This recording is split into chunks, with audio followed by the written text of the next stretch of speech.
I'd like to welcome along now Eugene Donnelly. Eugene, you're very welcome along. Thanks for having me. Seems a bit funny being interviewed with no rallies going on, Yeah. but I suppose it's something to do, and you guys are all trying really hard with your podcast, so absolutely, I'm glad to be a part of it. You know, Brilliant. So, like coming from County Derry, I suppose the Donegal Rally was part of your annual calendar before you started competing, was it? well, I suppose growing up, motorsport, it's always been around motorsport, and from a very young age, growing up in a background where my father had Ford cars, and the Ford Escort being predominantly the car for the family when I was a kid, and then it turned out even the Mark 1, the Mark 2 turned out to be a great race car, or a great rally car. So the biggest rally that I remember, obviously, is the Circuit of Ireland, but then the next biggest thing being close to home was Donegal. And like the greatest or the first real memories I have it is Charlie, my brother, who's 3 or 4 years older than me, would have been heading off on the June weekend to watch the rally when I'd only been a kid, like maybe 12 or 13, So yeah, it grew over the years to being the pinnacle event. So when I started to compete, like that's the rally you wanted to compete in. And I think my first event was 1986, I think. So I was only 19 when I did my first rally, or did my first Donegal. And look, I mean, I'm not sure what age you are, but I'm sure people remember them years, like the 80s were just unbelievable. Like the crowds, even for somebody me starting way back down the 40s, 50s. I think that first rally, I came second or third in the class in a Pinto Escort, and I might have finished, I don't know, maybe 13th or 14th overall. So for my first Donegal rally, it was a fantastic result. So I almost sampled that whole atmosphere of the ramp and the winners on the ramps. So I mean, it's just it's like a drug. Like you had to keep coming back. Then I would have no turning back then at that stage. No, once you got the taste of that, there's no going back. Good. So that we'll skip forward a few years into the G3, and it was 2000 that you had the phenomenal result, and I think you're like 8th overall, leading 2-wheel drive. Like that was some car. I suppose the G3 was one of the cars that really started the whole rear wheel drive Escort revolution, and big power, big wheels, big brakes, modified suspension, taking more out of the dampers of the car, going for maximum grip rather than, the tail out Escort Mark II style. That car had phenomenal power, and even till their Millikan engines today, that car that engine was a Warrior 2.4 Warrior engine. It would stand up till them the day, the power that those Millikans are putting out. Like now, it wouldn't be as good as them, but it wouldn't be a million miles away. So for the car that it was to go to Donegal in that year, I didn't expect to get the kind of results I was getting out of it. But one of the days was extremely wet, and one of the days was very dry. The Sunday was very dry. And when the stages started to dry out, man, the car was going through rear tires like you wouldn't believe. Like, I mean, Philip Moynihan just loved to see me coming.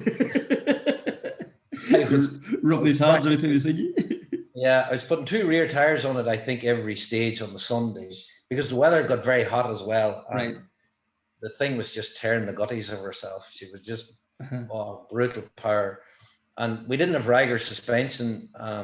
What you had was a Bilstein coilover in the back of it. And while it did a good enough job, the car would have had a lot of wheel spin in a straight line. Right. So it was just tearing the back tires of itself.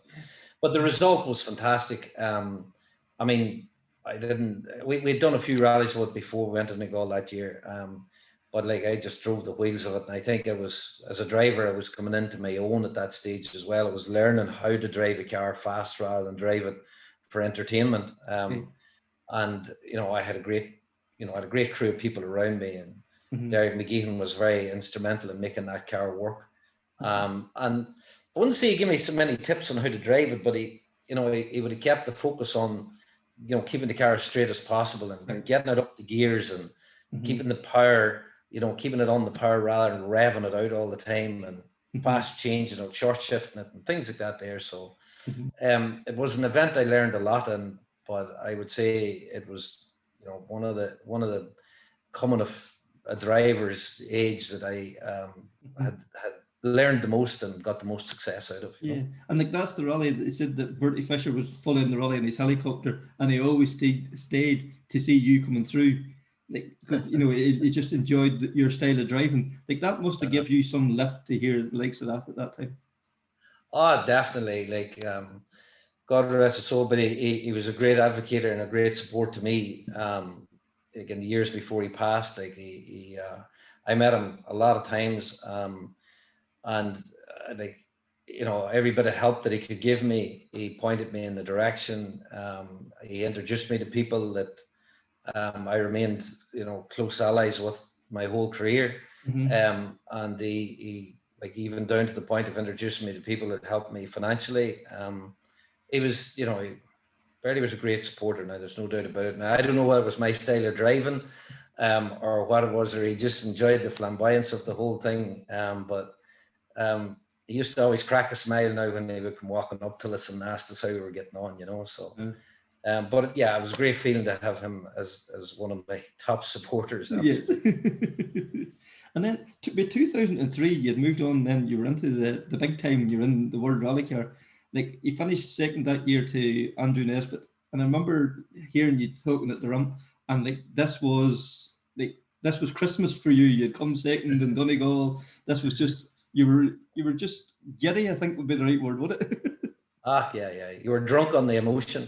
I mean, from 2002, like from the G3 days through till we bought the Corolla in 2004. I mean, I crammed a lot of rallying in there and a lot of different cars. I mean, I did the Forestry Championship in a BDA Escort, and then continued to do it with the Celica 4-wheel drive GT4. And then I'd done the National Championship in 2003 in a 98 Subaru World Car. And I'd done some tarmac championships with that car as well. A car we hired from Stan Harper. And in 2003, Paul Cayley and I, we'd done some event, and the conversation came up about Donegal. We have to go to Donegal. And in 2003, the car I used was Niall Maguire's. She was a 98 World Car, or sorry, a 99 World Car, which was a step up from what I had been using. It had fully active diffs all around. It had slightly different anti-lag on it. But I remember we didn't even do real testing the car. We went out to Brina, I think, and did a couple of runs. I remember saying to Paul, "Oh, geez, this thing, you could feel it in the steering of it. You could feel the rear diff active in it. You could feel the car taking so much more grip. Wasn't a huge amount more power, but certainly a little bit more sharper down low. But just the overall grip level you were getting from it. And like, we obviously had to insure the cars at that time. They were a huge amount of money. But I remember starting the first stage and thinking to myself, oh, I really can't hit this car. And that's in the back of your head the whole time.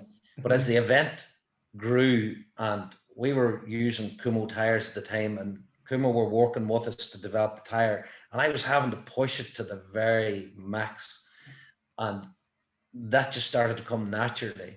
And the times were never too far away, and as the event went along, like, it suddenly just was ourselves and Andrew, and we were leading everybody else. So you weren't going to beat Andrew Nesbitt and Donegal, and I tried very hard over the years, but like, it just was a coming of age of the 4-wheel drive era, and my introduction to that whole top level of the sport.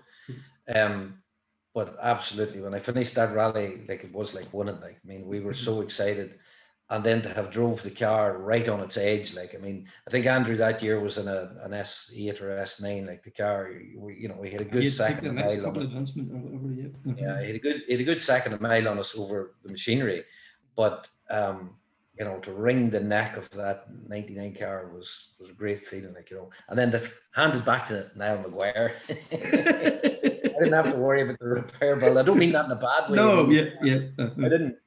We didn't do the car any harm running, but it was a good feeling. Yes. And then, we skip forward into 04. You had, the beloved Corolla, the car that will probably forever associate it with Eugene Donnelly, Yeah.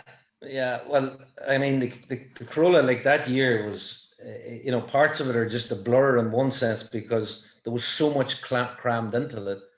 Right from buying the car and going to Galway and, having a fantastic result there and rolling it all to land in Donegal, not being the favourite in Donegal, not being, expecting too much, the car was still a wee bit outdated, albeit that Derek McGeehan and Eric Weavers were working very hard on, within the regulations at the time to try to take the maximum out of the car on Irish tarmac, which, the car had spent a time in Ian Greer's hands in Ireland before I got it, but they never were fit to take the most out of it. Yes. And I think that's where Eric Weavers really worked hard on damper settings and on, the differential settings and different shims and, different mapping for the ECUs on. So to go to Donegal that year and be as competitive as we were, albeit that we all know the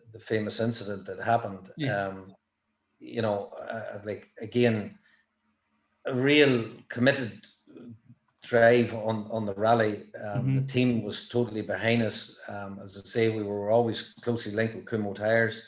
It was like being in an environment where, you had a works team around you because everybody had their job and they were all supporting Paul and I. So to be as competitive on that rally as we were really in our first year with the car, it was really good. Really good. Because all you had to do was get in and drive. You didn't have to be concerned about anything else. That makes a difference, doesn't it? Absolutely nothing. Charlie was a great support. Derek obviously engineered the car. I never had to worry about it. I go and maybe do a small test before an event, even as big as Donegal. And I just knew the car. Between the two of them, they would have it very, very close. And all I would ever change on it maybe was one or two clicks, which left me very lazy throughout my career because I never took much interest in setting the cars up. Right. So later, as cars became more, closely tuned, I didn't have a full understanding how to tune them because Derek and Charlie always did that. So that left me a bit lazy in that direction. But as you say, you go to a big event like Donegal in 2004, we had done the event before and, we had great success in it, but never anticipated that we had a chance to win, never anticipated that. And yes, we're going so well all day Friday, all day Saturday, had built up something like, was it 23, 24 seconds in Andrew, the rain come and the old wily folks, started playing mind games. Well, I think, people might say he got the better of me as the mind games, but he never got the better of Paul Cayley. I can tell you that. And I think he would admit that himself. Yes. I think it got to the finish in the later parts of both our careers at the top level.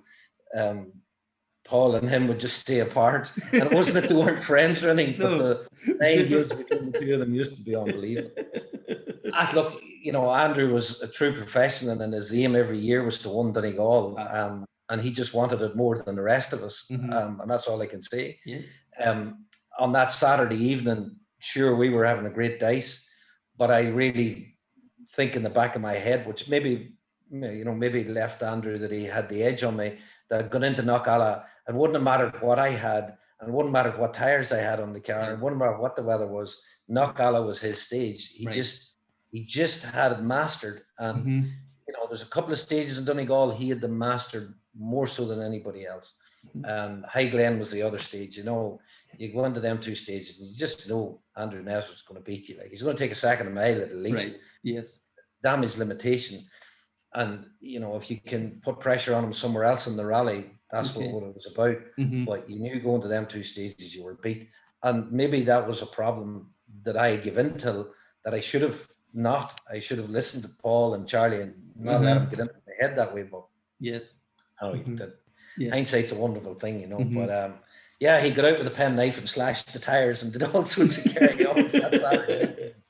I don't know, whatever, he took 25 seconds or something out of it. It was a colossal amount of time. Anyway, It was like a calendar he took out of us, Fair play to him. Yeah, and like at the end of the Sunday evening, you were the guy that that was behind the man going up onto the ramp. Like, what a feeling that must have been then. Yeah. Well, this is 2004 you're chatting about, yeah. Yeah. Well, in 2004, I think I won the rally in 2004. That was the year. I hear the incident in Port Lake. Yep. Port Lake. So, yeah. Well, look, everybody knows the incident that. Well, all their anoraks do anyway. Probably everybody's watching this stuff. Look, it's been talked to death a million times, but there's a lot of rage in one sense because not because Andrew had the accident or anything or blocked the road, but I suppose him being the competitor that he is, he would have tried everything to stay in the rally. He made a mistake. Yeah. Would I have done what he done? No, I would have tried to make sure the stage was open for every other competitor and minimize my damage and got down the road as fast as I could. Right. Because I'm pretty sure if he had got the car going and stayed in front of me, he still would have won the rally because he had that good a lead, and his car wasn't damaged. So therefore, he did continue the rally under protest. So the shenanigans after the event or after the incident, I suppose we kept a cool head. The organisers did their job. It came out that he made the mistake. I won the rally. Not the way I would have liked to win the rally, but a win's a win in some cases, and when we're talking about Andrew Nesbitt and Donegal, I'll take that one any day. And it's funny, over the years, him and I have never really had a problem about the incident. No. Albeit that there was a few allegations threw at each other at the time. It was a typical racing incident, or typical competitors. We want to make the story as big as we can on our side. It was all things thrown about, like, well, he tried to kill me, but he's running into me, and he tried to block me by doing different things. These comments are not useful, but they do happen. And when the whole thing was over, Andrew wished me best of luck and congratulated me, and I think that shows we're very tough competitors. It shows that how much we wanted to win the rally, but it also shows that at the end of the day we respect each other. Like when the clock's ticking, you'll do anything for that second, but once whenever it's all over, shake hands, move on to the next event and start again, isn't it, kind of thing? Absolutely. Look, I mean, the media made a big thing about it at the time as well. And it's good television, like it's thrilling, isn't it? It was one of the highest rated RPM programs I think ever to be aired. So it made great television. And I've traveled a good bit with motorsport around Europe, and it's been brought up to me several times instead of driving into Andrew Nesbitt, so got plenty of airplay, So, like, back then to 2005, repeat success. A big battle again with Nesbitt again. He went off then Saturday morning. Like, that's a different kind of a one. Like, it must have been hard to manage the rally then from Saturday onwards. Again, I think the main games, switched that particular rally. That we knew that Andrew was the big competitor, but you did have a lot of other fast guys in there. But he was the guy to beat. And in 2005, we approached the rally. I certainly approached it differently. I approached it with a lot more aggression, and I approached it with a lot more positivity. That I knew I could win the rally. Albeit I still had a question mark about the ability of the car, because we had to wring the neck of the car every time, and it was on a fine edge that you're keeping it on the road. And there's lots of incidents, not just in the Donegal rally, where the car has been trimming the ditches with inches, or not even inches, millimeters to spare, by staying on the road or going off the road, and that's the way you had to drive it to get the times out of it. But on that rally, as you pointed out, Andrew went off quite early in his own stage. Knockalla, like, I mean, again, another very famous clip of him going off. But compose myself and drive the rally within my limits without, leaving the gap too small to the competitors behind, and trying to focus on getting to the end and making sure the car stayed going and making sure the car had no problems. And not being too sore on it. That was a bit of a challenge, you see, and so on, because Donegal's a huge rally, like it's a long rally, like, and I think in them days it was up on 300 kilometers of stages, like, so like that's 3, full national rallies, one after the other, so I mean, towards the end of it, I think we were all on edge. So it was such a massive relief to come off Atlantic Drive, and I couldn't believe I'd won it a second time. And I think, again, there's a fairly famous TV clip where I jump out of the car and jump on top of Charlie. And, Yes. I nearly break his back, the poor man. But that's how excited I was. And again, this belief that I had won it for a second time. Yeah. I suppose it's like a pressure valve just built up all weekend, and that coming off Atlantic Drive, it just exploded at the end, isn't it? I think nobody, well, maybe I'm wrong in saying that, but it's hard to describe the atmosphere when you finish the rally, when you're driving into Letterkenny. You go back to service, or maybe a roadside service, and you get the car washed, and you thank the crew, and you have your own little small celebration. But it's only people that have ever experienced it that, Paul and I sitting in that car driving into Letterkenny, and when you're coming in through Milford, or any of the villages you pass through heading back to Letterkenny on a Donegal weekend, going to the finish ramp, having won the rally. And I mean, everybody that you meet will have known you won the rally, and the cheers of them, and the atmosphere just builds and builds and builds as you get closer to Letterkenny. And you've been there, the place is jammed, and you're driving through tunnels of people, like you can't describe that. Like, you just have to describe it. It's hairs in the hairs are standing up in the arm here, even you describe. Yeah, it makes the hairs stand on the back of your head, like, and goosebumps, like. Yes. It's just undescribable. Like, it's one of those moments in life that you never forget. Number one, but number two, a bit surreal, and to do that, 2 years in a row. The first year was you're just wide-eyed in the headlights. The second year you could enjoy it, and you knew it was coming, and you could see all the faces and the happiness that you brought. There was genuine warmth and genuine happiness that we won the rally. Sit inside that car with Paul, and it's a moment shared. Like, it's 40-50 minutes driving into Letterkenny that's shared with the person who works as hard as I did to win those events and to put the effort into it. Nobody's in that car. It's just the two of you, and you have your headsets on, and you can have a very a very one-to-one conversation and share something that, as I say, very, very few people will experience. It's just brilliant. Magic. And then 2006, back to defend, go for the 3 in a row. Was going well on the Friday, but then fate intervened. The car went on fire. It's a simple thing, and again, no fault of Derek or anybody working on the car or anything like that. There, just a hydraulic pipe on the top of the engine in a funny place. It just came loose, and it let high pressure oil out onto the turbo and went on fire. And that event, now I had a good feeling about that event. I had a good feeling, and normally I don't.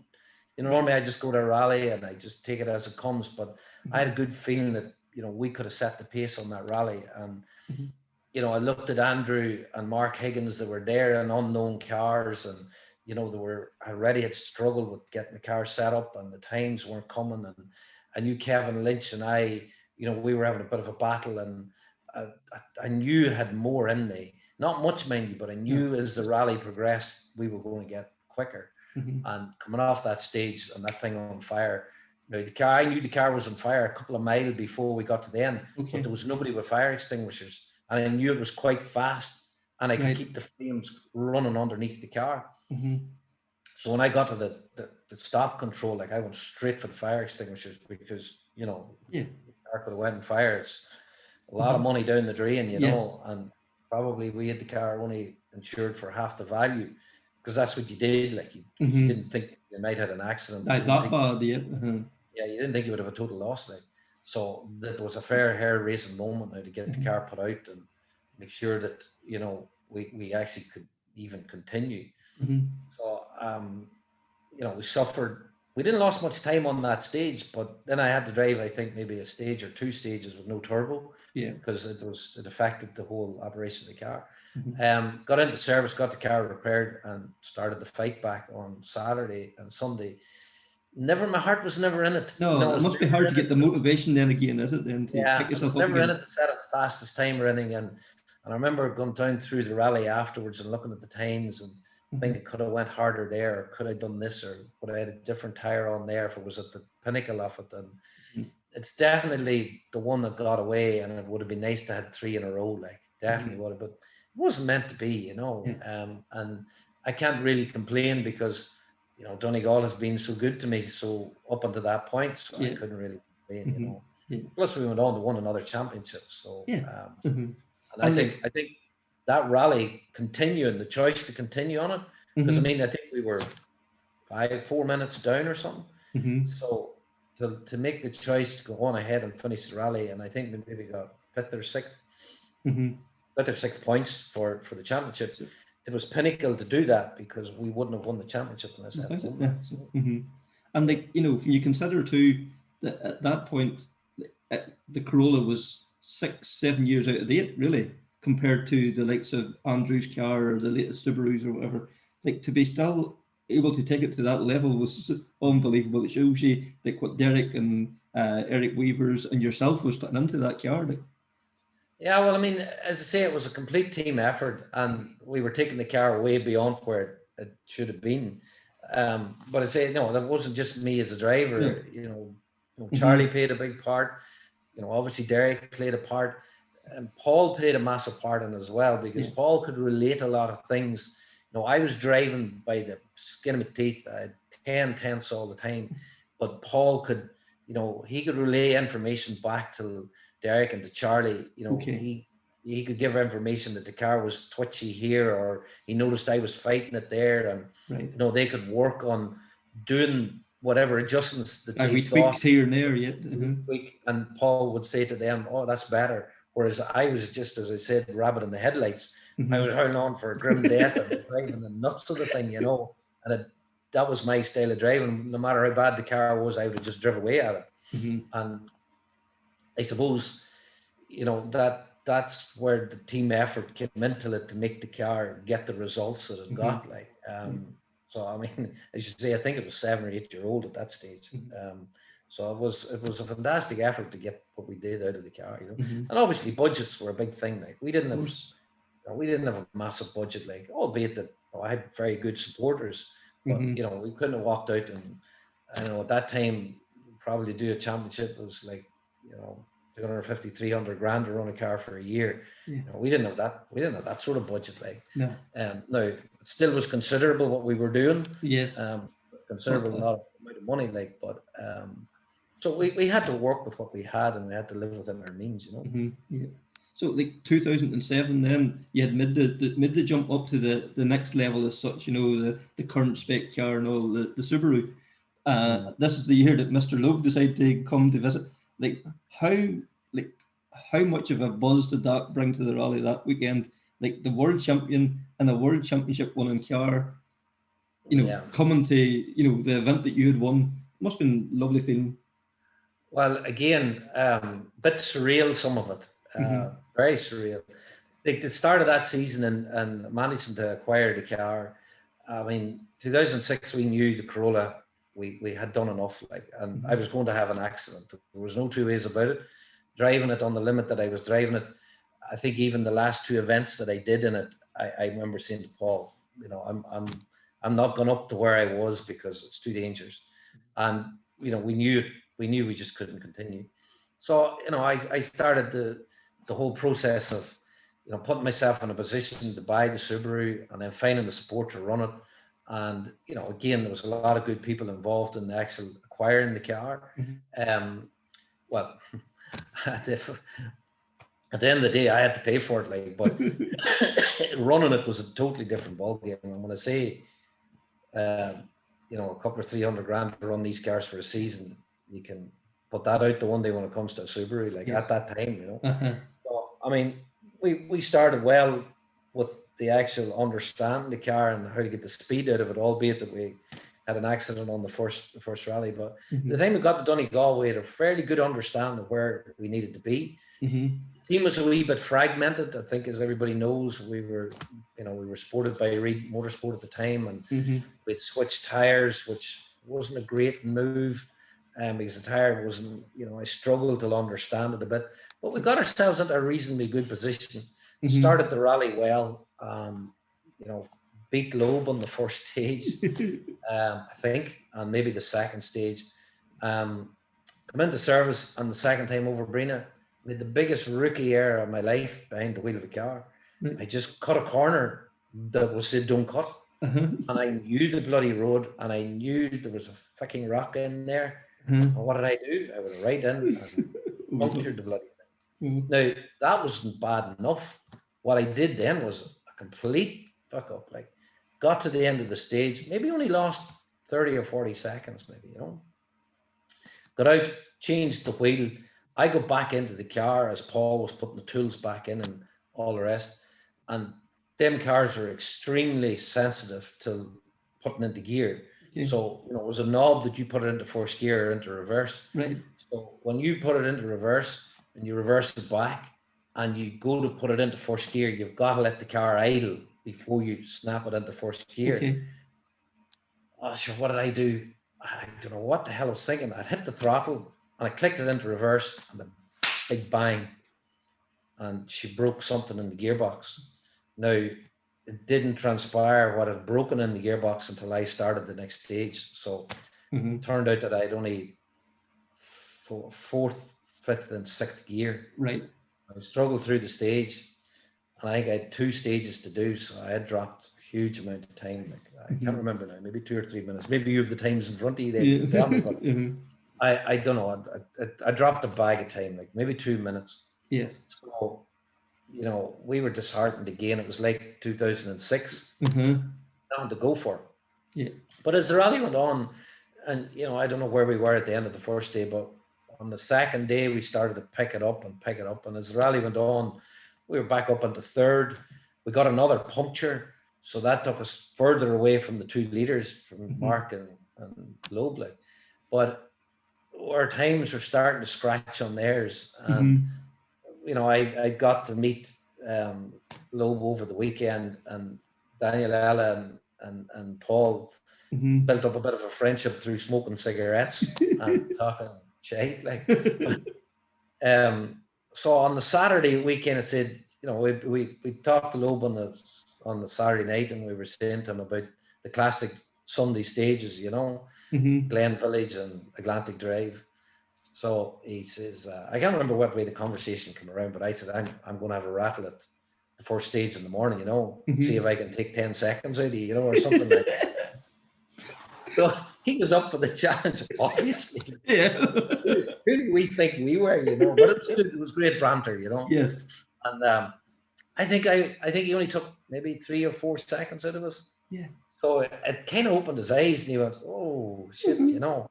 So we were running on a similar tire on him, and I think he was more interested where I was getting the speed out of the tire, you know.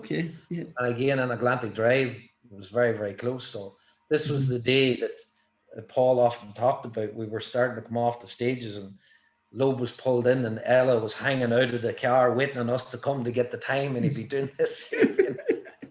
And I think I remember starting Glen stage the second time around, you know, and we were all back behind the car smoking fags, and like schoolboys in the back of the shed, you know, and what tire pressures are you running, you know, and all this shit, like, you know. So yeah, but it was a surreal day, and the fact that we were, you know, take time with him and coming very close to his times. But a disappointing pill to have swallowed, to make the mistakes on the first day and you know, lose so much time that maybe I could have been in there with a shout with them. You know what I mean? So you know, that's the disappointment, but the bittersweet was getting to know Sebastian Loeb on a on an equal playing field. Like, you know, that's like, you know, somebody playing for like Finn Harps, you know, getting a game with Messi or whatever, you know, like it just doesn't happen, does it? That's You a know? very good way of putting it, actually. Yeah, that's a good way of putting it. Yeah. So, but I mean, like, I've met Loeb on many occasions afterwards, like, and he's always been very polite and very, I don't know what the right word is, but always come over and we've talked, and he'll always mention Ireland and his time in Donegal, and then obviously he came back and Cork in Cork that year, and we had a great time in Cork. We actually had a great time in Cork, great bit of crack with him.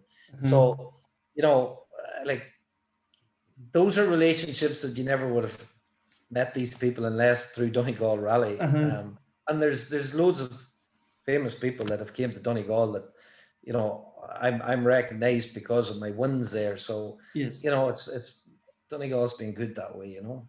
Very good. But as you said, I think at the start of that question, you were asking, you know, what was going through your mind whenever you knew Sebastian Loeb was coming to Donegal. Well, you remembered the fever pitch that it was. And the crowds, the flipping crowds were unbelievable, like, you know. So to be up running third and fourth on the road, and you know, a couple of cars behind him, and you know, and that whole atmosphere, just undescribable times. And like, you know, at that time, like the media sort of portrayed Loeb as a kind of a robot, nearly. That, you know, it was just winning rallies. It was, you know, go do a rally, finish, go to the next rally, won, go to the next rally.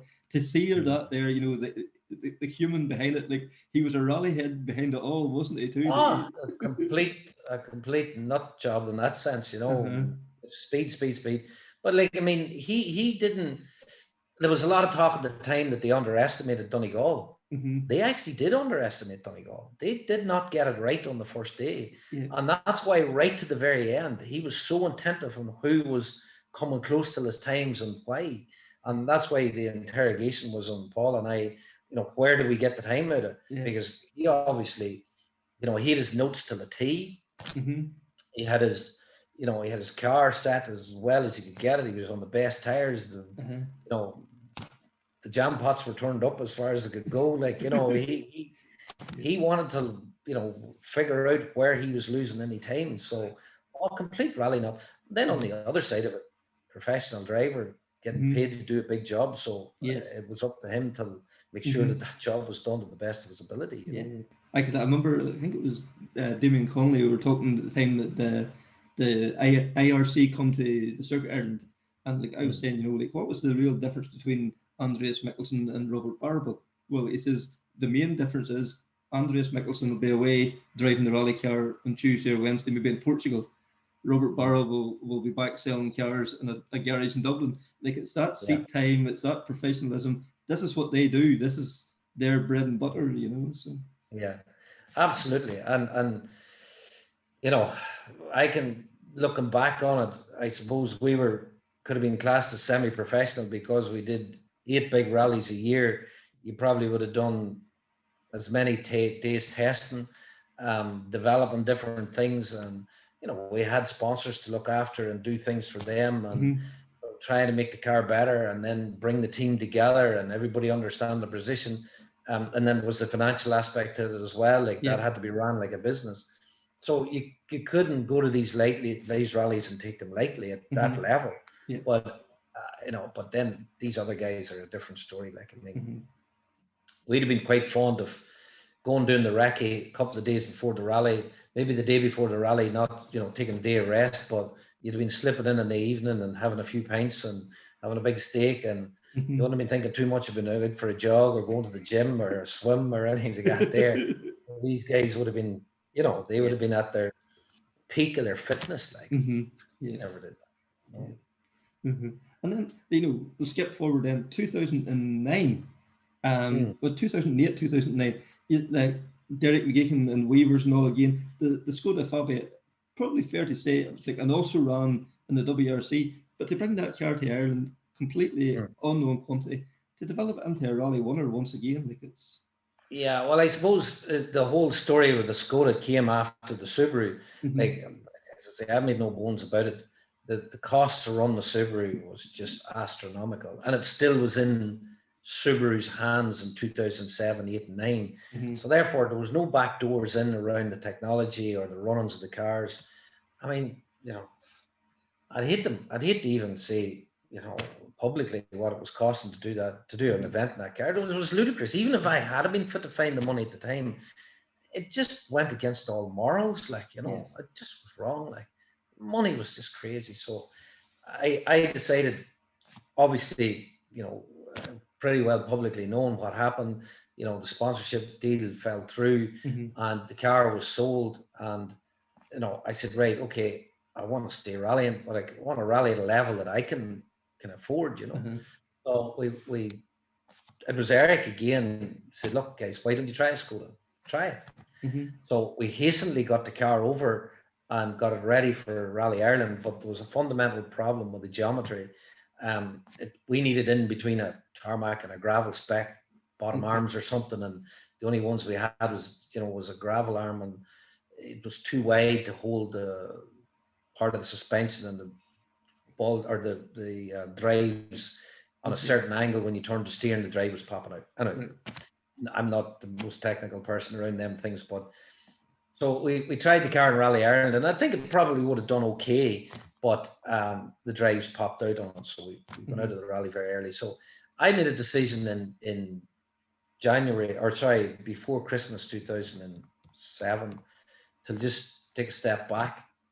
Take 2008, you know, troubled times were coming. The financial crisis was starting to loom. I was affected publicly, no different than anybody else. But I thought I seen a window through everything, and I thought, okay, we'll work on the car, we'll get the car right, we'll not overspend, and we'll maybe do Donegal and maybe a couple of small rallies in the car in 2008, get it into good shape, build ourselves up, and come back in 2009 and do the championship again. So I went to Donegal in 2008. We tried a new tire, a Silverstone tire that had never been tried before.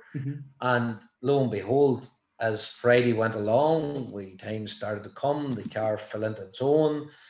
Paul and I started to gel, and we were just getting feelings of old times again. We started on the Saturday morning, and bang, bang, bang, the time started to come. Car really started to come into its own. You know, you get that, well, I can tell you when you're a driver and you get as one with a car, there's a feeling that you can't describe. You just become one. Yeah. So we were right there. I think again it was Kevin Lynch was the big competitor at that time, and Kevin was firing everything but the kitchen sink at it, you know. And we just got into the lead, and tragically the rally was cut short. And I feel again I had it well within my grasp to continue that rally and won it. Like, so that put me in great fettle for the following year. I knew I could still get on the pace. I knew the car had the pace, and there was more to come from it as we develop it. So 2008 Donegal, albeit that, you know, the tragic events of I left with a very, very positive feeling and another win under my belt. Albeit a shorter rally, you know. Yeah, and then going into 2009, like, you know, look at, you know, the performance put on all year, and Donegal, like, Gareth McHale was there that year in the latest spec Focus, and like it was only the basically the ultimate tar car at that time was the only thing that stood between you, and you were nipping each other there for most of the rally, weren't you too? Well, I remember the rally clearly because, again, it's a bit like the 2006 rally. You know, mechanical problem robbed me of the rally. And if anybody was on the team would have told you, mechanical things, that drove me crazy, you know. And again, nothing to do with the people working on the car, nothing to do with Derek or Derek Weavers, and just these things happen. Things happen, They used to crack me up or getting a time penalty. I lost the head. But in 2009, again, I had Paddy sitting with me in the car, and I knew Paddy and I had done a good few rallies. We'd done the circuit, and we'd done Galway, and I think we had a couple of ones under our belt. So I was going there with plenty of confidence. I knew that I could compete with Gareth, no problem. Albeit, you know, he had a good car and all the rest. And, you know, I think nearly on the first stage, the car developed a central differential problem. Right. And the rear of the car wasn't taking grip correctly. She was nearly pulling on the front wheels all the time. So it was in the gearbox, the issue was. And we had to do 3 stages. And it was up on the Inishowen Peninsula, wasn't it, that year it started? Yeah. And we had 3 stages to do, 3 tough stages. And I think he got a big jump on me. He got 50 seconds of a jump on me. Okay. And I think then when we changed the gearbox, we might have incurred a penalty as well. Okay. So, the rally was over before it even started. Right. And I did try to make a bit of a comeback through it a couple of times, try to get motivated to see could I take decent time off him. But, a minute and a half or whatever it was too much to try and take off him. So I thought about the championship and I thought, you know what, I took the second place, good points. Another championship was still a great feat.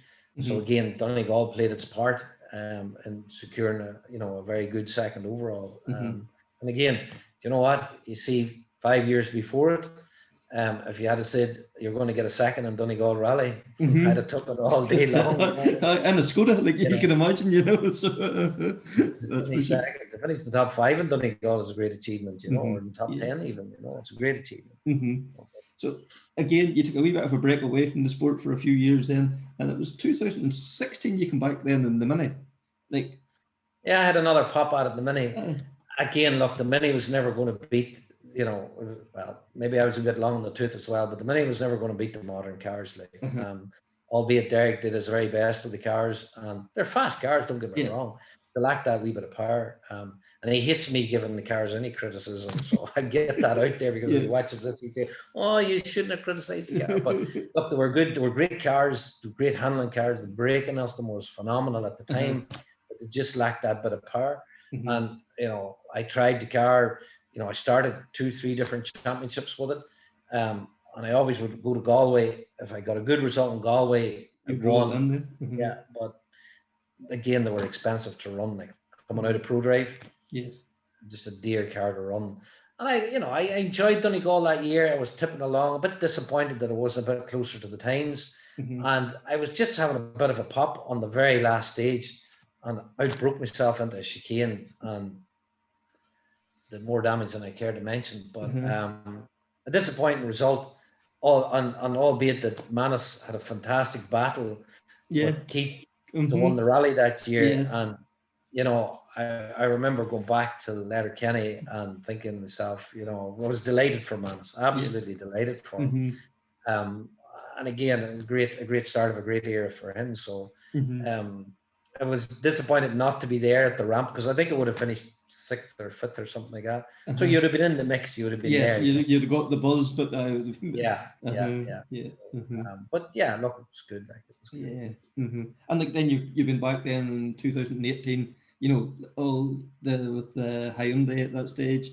Well, the Hyundai project. Again, we tried a year-long thing with it, and the cars went on to great success. I just see there it's been announced yesterday that Craig has gone back with MRF tires to do the ERC again. The Hyundai car, Robert Barble tried it here in Ireland in 2017. He had some success and a bit of an accident with it. And I just thought to myself, you know what, I'll go and I'll chat to Hyundai and I'll try and work with them. I had done a deal with MRF tires to start to develop their tires for them, just to keep me in the sport and keep me involved in it. So in 2018, I think we had a pretty good run for a car that, was on a tire that it had never been on before. And again, I probably would have been fairly rusty. We had a damper set in the car that wasn't just, the car wasn't content on it. I think, I don't know, did we finish in the top 10? Or? I think so, yeah. That was just, I think you were aging round about the top 10 towards the end, So, it wasn't a bad result. And I think we had maybe a second fastest time. So, the signs was there that, that I wasn't that rusty, No, I heard that there was still the fire was still burning in your belly. There's a bit of a fire there, Yes. But it's like what we spoke about earlier, to go to do Donegal, it's a 3-day event.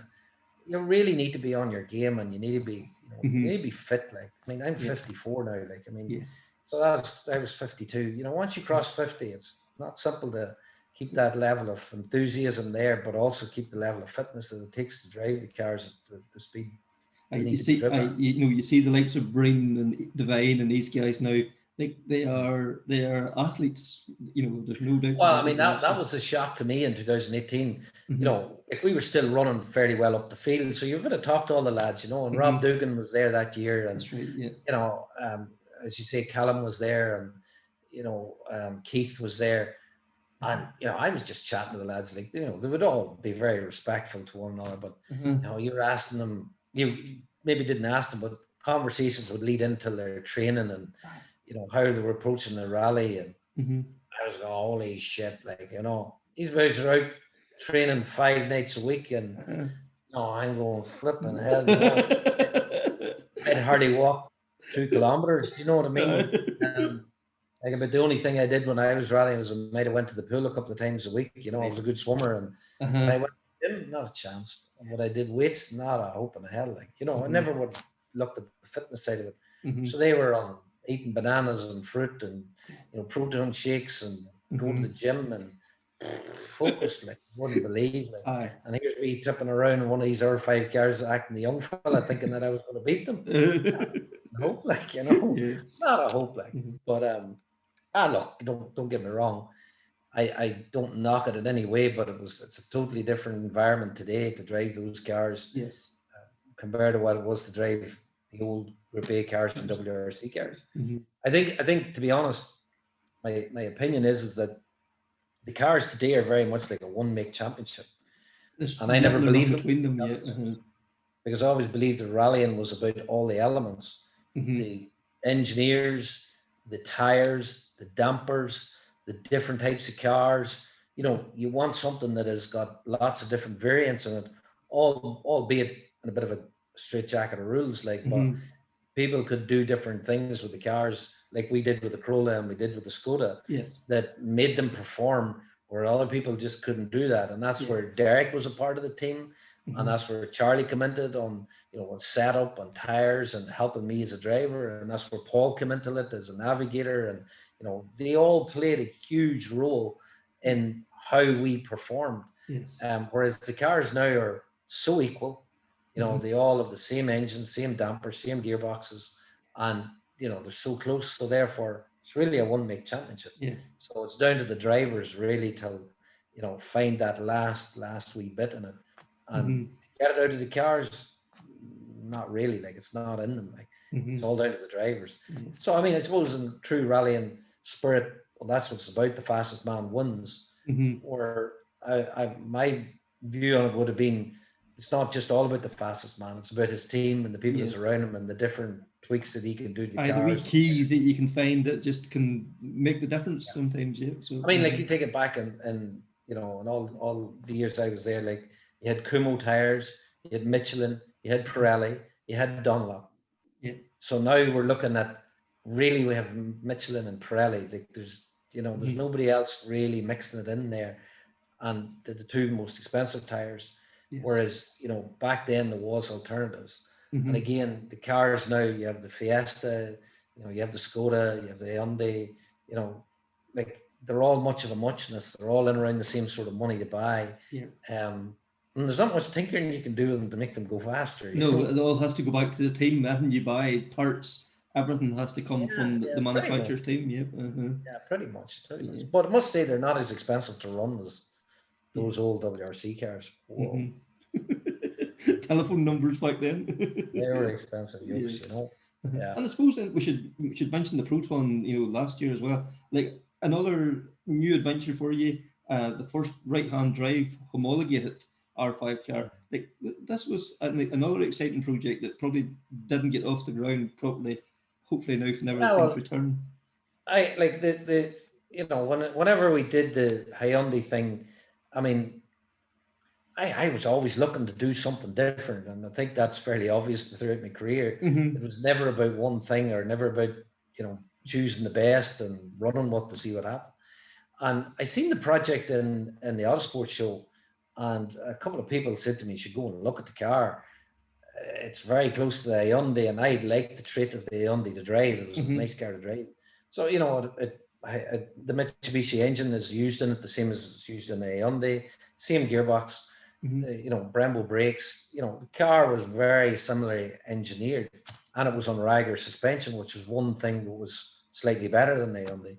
So I went to Miller's, MEM, who built the car, and they're not a big works team. Like, they don't have a big manufacturer behind them. And I thought, you know what, these guys are trying, and they're nice people, and you know, they're in the north of England there, and small workshops, knocking their pan in to try and make something work in the scale of, as I say, Skoda, M Sport, Hyundai, Volkswagen.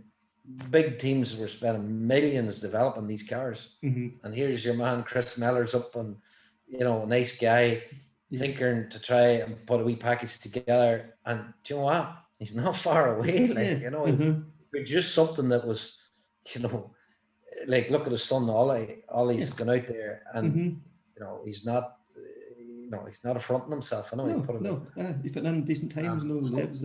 I took the decision I would try one of them. So we did a deal and bought one of the cars. So 2009 was a bit of a rocky road. You know, car never really been worked on tarmac, so there was a lot of things to learn and lots of things to work on the dampers, and you know, there was some things that were fundamentally wrong, which we took time to change. But through the year, it started to get better and better, and at the end of, you know, we went to Donegal. I still think we finished in the top 10. So, you know, sure, it wasn't on the times that the top guys were, but kind of the best of the rest, you know. Yeah, and the reliability was there too for a new car out of the box too, which is vital as well, isn't it? And I think Donegal was a great learning curve for the tyre. So we did 3 full days on a tyre that we had developed 2 or 3 months beforehand, and the tyre performed really well. The car had a bit of a problem the whole rally. It was down a little bit in power, and we had a rear damper problem. So, you know, I was struggling a bit, but we still knocked in a lot of decent enough times. So the package to finish Donegal, you know, an unknown tyre as such, an unknown car, first right-hand drive homologated car, and go to Donegal, one of the biggest tarmac rallies in Europe, and finish in the top 10. I don't think it was a bad effort. You know? Take that all day. Absolutely. The finish, I would have took it, you know. But again, you know, as the thing developed, we were looking forward to getting back to Donegal in 2020. And, you know, we'd done a right wee bit of work, albeit that, you know, I didn't want to spend a huge amount of money on the car itself till, you know, we seen where the engine development was going and stuff, you know. But we went to Cork at the end of 2019, and you know, I took a new navigator with me. I went on a bit of a fact-finding mission with some of the development we had done with the car, and hey presto, you know, I think we were second a kilometre off the pace. So again, I take that, like, that's a step forward from where you were. Absolutely. Like, so, you know, 2020, before the lockdown, we did a couple of rallies we started Galway, and again, we had a fundamental problem with the turbo, so we didn't finish the rally. But, you know, we did a couple of national rallies, and, you know, it's getting there. Like, it's definitely getting there. So, as you say, the thing was a bit cut short with lockdown, but I was really looking forward to going to Donegal in 2020 to see, you know, to see where the step had been. And probably I would have put a bit more effort into, I might have lost a few pounds, what are we talking? Probably lost a couple of stone. So, look, I was looking forward to Donegal in 2020. No doubt about it. Definitely, I wouldn't have been going to win the rally or anything. But you're going to make it nice to do that. So I suppose now we'll start wrapping it up. So, like, you know, what makes Donegal so special? I suppose really that would be. If I had a pound for every time that I was asked that question. Look, it's. I suppose the nature of the rally being a 3-day rally, that's the first thing. But the fact that it's a 3-day rally, it attracts a certain amount of people to organize it, and a certain amount of professionalism to it. So the rally wouldn't be the rally that it is without the people. So, but the fact that it's a 3-day event that's held that status throughout Europe and throughout the years, and it's weathered the age of rallying changing all over the time, those people behind it, really make the rally. And therefore, you know, the effort that goes into them, you know, to the event, and the enthusiasm goes into it, pours out into the local community and into the competitors and into the spectators. So therefore, when you arrive in Donegal on the Thursday for scrutiny, you just you're absorbed by that buzz, whether you're there as a competitor or you're there as a spectator. There's just a happy feeling about it. It's a festival time. So to put one thing and pick out one thing, that's what it is. It's the atmosphere around the event and the atmosphere that makes the event. And, you know, if you go to Donegal for a weekend, you can guarantee you're going to visit the pub 2 or 3 times, and you can guarantee you're going to have a laugh, and you're guaranteed you're going to be entertained by the rally drivers. So everywhere you look, you know, there's no disappointment. No. You know? It's totally about the atmosphere. Yeah. And then one last one then is, like, of all them years competing, what's the one memory that just every time you think of Donegal, this is the one, this is it? Is it the first one? Is it the first time competing back in '86? Or having a cigarette with low, you know? It is very difficult to pick one out, because I think it's unfair to pick one out. I have that many good times there. I mean, you know, we've brushed on a few of them here tonight, but I mean, go back till 1986, my first Donegal rally. I mean, my brother Charlie sat with me in that rally, and I have a funny feeling we finished second in the class in a 2-liter Escort, like, which is a big feat, and you know, we finished just outside the top 10. That was massively. I won the class, the 2-liter 16 valve class, the Escort class, and I think it was 89 or 90. Right. You know, that was a brilliant, I think might have been 9th or 10th overall that year. Okay. And then to go on and, you know, do it in the G3, a couple of great years in the G3.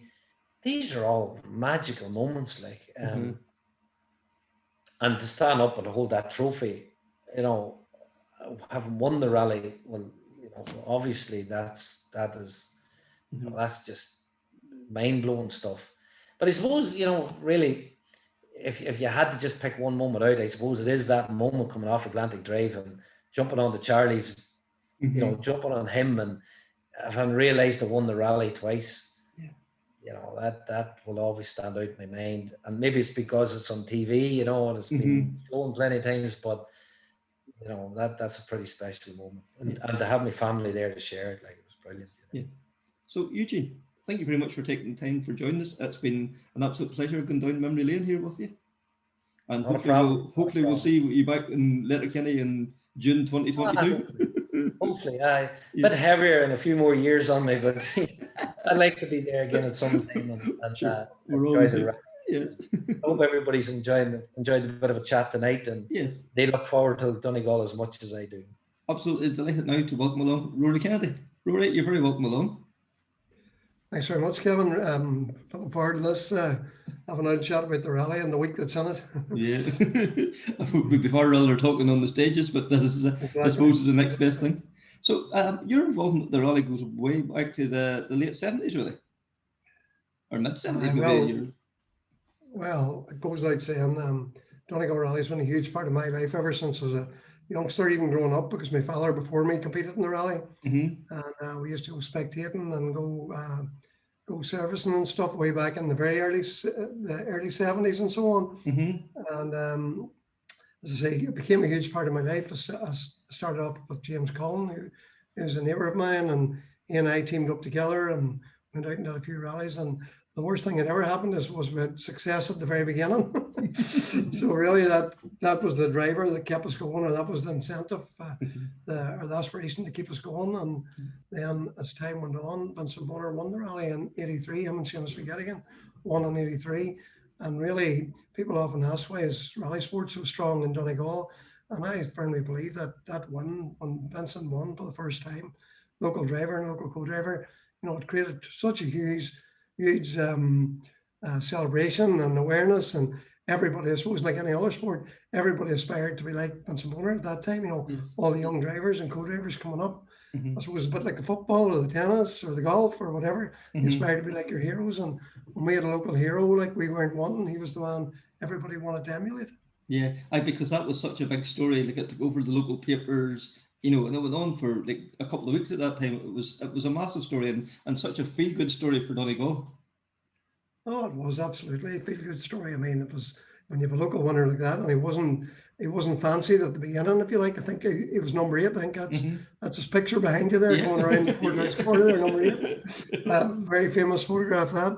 I mean, he wasn't fancied, but you know, he was there at the end. He was there, well, not at the end. He was there all the way, and he held on very strongly towards the end to win. And you know, Vincent Bonner's he's a hero in these parts and throughout the rest of Ireland, and well known and very sporting, and lends his time to anything, any function or any charity event that goes on now. And you know, I was lucky enough to be his co-driver too for a good lot of years, or a good few rallies. We won a few rallies together and stuff. And I must say, he's a top driver and a top man at the same time. Absolutely, absolutely. And then in '89, you got the call from Bertie Fisher to see if you would be available. I would say you didn't have to think about it too long. Didn't have to think too much about that one, Kevin. I was a rookie co-driver in them days. I had great years with James McLeod as well, another local driver. Yeah. I had some very good cars, and you know, and when you had good cars like that from Sydney, all the cars come out of Sydney Meeks workshops back in the day, and they were really well prepared, and you could always rely on the car. It was up to the driver and co-driver to do the job then. So James and me had some fantastic years. We finished 3rd in Donegal in '87, I think. Yep. It was a great result, and that was his best result. He's no longer with us, of course, at this time, but he'd be very fondly remembered as part of the Donegal Rally, and contributed hugely in terms of events and bringing fantastic cars to the event. But when I did get the call in '89 to go with Bertie to join the Tough Mac team, as you say, I wasn't wanting. My mind was made up very quickly.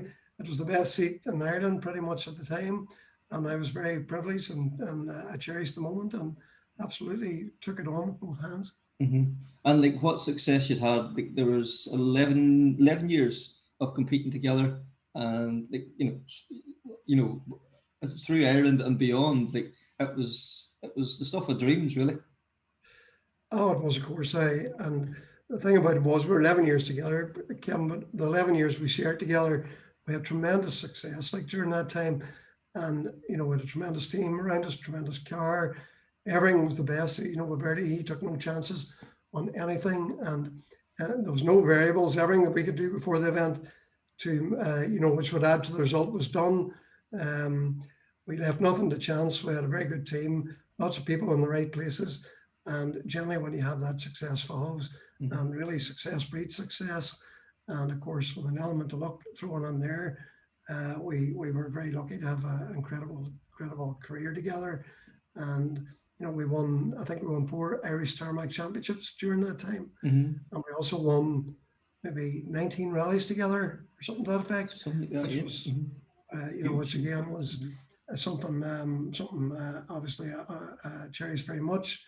And, you know, the memories going back to that day, again, he's no longer with us, but I think he touched a lot of people in terms of his generosity and also in assistance with the rally, with the clerks, the courses, and even acting as safety officer in the Donegal Rally back at a time when rallying was very much in jeopardy. And, you know, Donegal was the reintroduction of rallying, and Matt Doherty was the clerk of the course at the time, and Bertie acted as safety officer. And as a result of that event, I think rallying got going again, and it was because you had so many proper people in the right places to make sure the event was a success. I'd reintroduced or kicked rallying off again, and it's continued ever since. And like we should mention Austin Fraser too at this stage, you know, instrumental in getting the rally started originally back in the 70s, and was part of that team with Bertie there in '86 when they were safety officer. Huge man for Donegal Rally, wasn't he, as well? Yeah, when you think about it, like Austin Fraser really was the architect of the Donegal Rally. He was clerk of the course from 1972, the actual very beginning, until 1976. And, you know, he was the architect putting it together. And of course, with our local men on the ground here, with Fonzie McAwee, who's a huge part of it back at the beginning as well, Jim Cullen. So these three guys put together with all the local support they garnered from the local area, you know, hard to believe what they actually created, you know, because, you know, Donegal every year in June, this is an incredible gathering of people for a sporting event. Yes. And, you know, I don't know any other sport that you could do that with. Like this has gone on, I don't know, we're over 50 years into it now. And it's an incredible sport, and it's an incredible thing that they have created. And that, you know, the rally doesn't just happen. Like these people put huge effort in at the beginning, and then they just kept on developing to become the event that it is today. And it's passed through plenty of clerks. You know, there's lots of clerks, of course, through the years. Jim Cullen, Ivan Fury, Charlie Reid, Danny Gormley, of course, who's no longer with us, sadly no longer with us. Matt Doherty you mentioned earlier there. James Cullen, you know, I could go on. Paul Taylor, Tom Higgins. It's incredible the people that have had the rally and have progressed the rally, and all the time have grown it to a better event year in, year out. Yeah. And those people deserve incredible credit for what they've done. And Eamon McGee currently runs the rally and runs it to a very high level, and he's held in huge esteem around the country. He's a great contributor to other rallies as well. And you know, that all come June, all the people that Eamon helps throughout the year all come to Donegal to help out here. So it really is tremendous bit of organisation, and they deserve a huge credit. Yeah, because like you think about it, that whole team involved in the background are all volunteers that, you know, take on this colossal challenge every year, and they work tirelessly to make it happen. And the numbers that's involved then come the weekend. It's mind blowing, the numbers that's involved to make it all come together. It's mind blowing, and of course, as you rightly say, they're all volunteers. Everybody does this for the love of the support. Like, and you know, you're chatting, the clerk, of course, heads the event up, safety officers, the ambulance crews, the fire crews, the rescue crews, the radio operators, the marshals, road open, road closed. It's immense the amount of work that goes into this and the team that's involved. But I think in particular, Donegal Rally, which I'm very aware of, I understand quite a lot of how it works, but there's so many key people in key positions that make all this work almost seamless. And every now and again, that person might be replaced in the team. I want to say replaced, I mean rotated. So for example, Kevin Donnelly could be doing it this year, Rory Kennedy could be doing it next year, and the next person and so on. But the team remains the same. They just rotate the positions, like. Yeah. And you know that, you know, people learn a lot from that, and then they carry that experience on. So, you know, we're very, very lucky to have such an experienced team of organisers and a rally that's run so professionally. Yeah, for sure. And like we'll just get back to Bertie again. Like we were saying, you know, like the great talent they had, and they done everything so right. The iconic cars that he brought to Ireland and to Donegal, like you think of Bertie Fisher, you think he's meant the BM, the Subarus. Like Bertie took rally into a whole new level at that time. Absolutely, Kevin, and you shouldn't forget though that Bertie started out somewhere too, and his first event was in a Mini, and in fact his first event he was co-driving in a Mini. So he had done that a circuit of Ireland or two in Minis, and then he progressed to driving himself. So he's come right through the Minis, the Mark 1 Escorts, the Mark 2 Escorts, the Opel Asconas, the Opel Mantas, the three-door Sierra, the BMWs, the four-door Sapphire Sierra, the Legacies, and the Imprezas, and the World Rally cars. Yeah. So, I mean, that is incredible. Yeah. And every one of them cars, he pretty much brought them to this country for the first time. And what's more, when them cars come up for sale, there was a queue of people looking to buy them because I always knew they were the best cars, best prepared, best maintained, and always were winners, you know. So, for example, Vincent Bonner's car in the background was Bertie's car at one point. I think there was almost a chain, like whenever Bertie used it, then Vincent got it. You know, it was the same with the Ascona. Exactly, you know. So like there was always a chain, as you say, there was a queue of people to take the car to the next level. Then. Well, and if you look at that car, that's 83. That picture behind you there, of Vincent won the rally. The very next year, James Cullen, who was clerk of the course in 83, I think. Yep. Very next year, which is 84, James Cullen drove that car himself. Yes. He drove the winning car in 84, like, you know. So it just goes to show the way the cars rotated, and I mean the level of preparation, and Sydney Meek Motorsport in particular were market leaders in that division, in that area, you know, at that time. And once you had a meat car, like you were in a position to win, like whatever category, should it be Group 1 or Group 4 or the outright winners category. That was always the right machinery, you know. So now Bertie was brilliant in bringing the cars to this country and bringing the teams to this country and actually raising the bar and bringing rallies to a different level. Yeah. You know. Because he pulled everybody else up. They wanted to compete at that level, so they had to raise their game as well, you know. So exactly. Well, if you ask Austin McHale, he'd tell you the same. Every time Bertie got a new one, he had to get a new one. Like, so that's the way it was back then. Like. So then, you know, we got into like the noughties then, and Garry Jennings then come along, this young upcoming driver, and you know, you got the call to sit with him. It started off in a Group N Evos. Group N Evos. It's funny enough, Kevin. It's funny enough. Often say, or Paula at home often reminds me that I did 3 years in the World Championship. I was away for 02, 3 and 4. I was away on the World Rallies and rallying the Berg as well. I sort of a bit of a career break, so to speak, and did them. But then I came back in 05, and really my career was over. I really had no drivers. I was, I feel like I was washed up at that time, and I looked pretty much like it was time to hang up the hat, you know. And then out of the blue, Ivan Fisher rang me one day and he said, we're looking for a co-driver for Garry Jennings for the Circuit of Ireland. And that first thing I said to Ivan is, who's Garry Jennings? I never met him before. And he says, oh, you know, Garry drives a wee Peugeot and stuff. And I says, that's right. In actual fact, I had known him, you know, and Gordon had co-driven for him. Garry was a works driver, don't forget, but Peugeot in the British Championship. And maybe that was 04, was it over there? I think so, yeah. Back then, having won the 106 Cup, he progressed on to drive in the WRC with the Peugeot team. But anyway, of course, Ivan, he said, that's a very good man. He's ideal. He's very suitable for you, you know, and he's no risk to you. And anyway, Garry and me teamed up for the circuit, and the circuit was based out of Enniskillen for the first time in 05. And we did the rally, and we finished 6th overall in one Group N. Absolute unbelievable drive, like, and, great start to our partnership. And that was in 05. And as we sit here now, Kevin, it's 2021. It's almost July or it's June 2021, and we're still together. Me and him are heading away to rally next week as well. You know, it's great the way we partnered up and the way we've worked through the years. But anyway, it was great to do them rallies with Garry in the Group N car in 05, 06 time.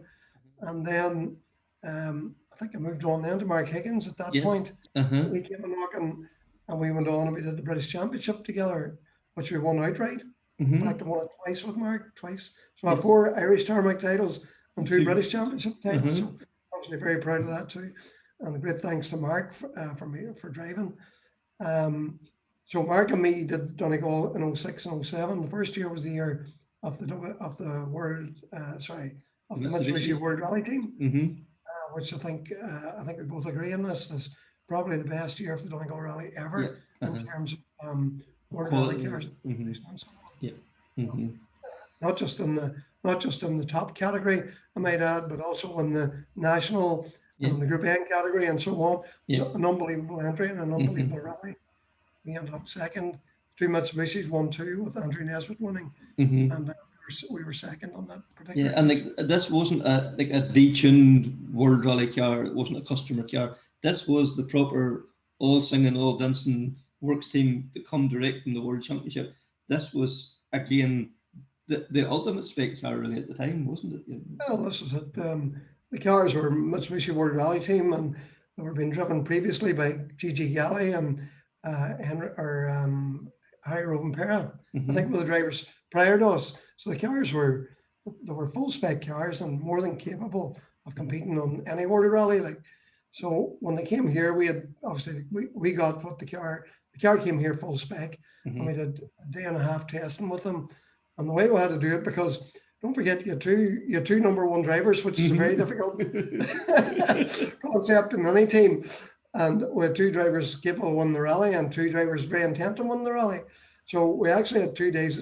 We had 2.5 days testing. 1 day for ourselves, exclusively ourselves.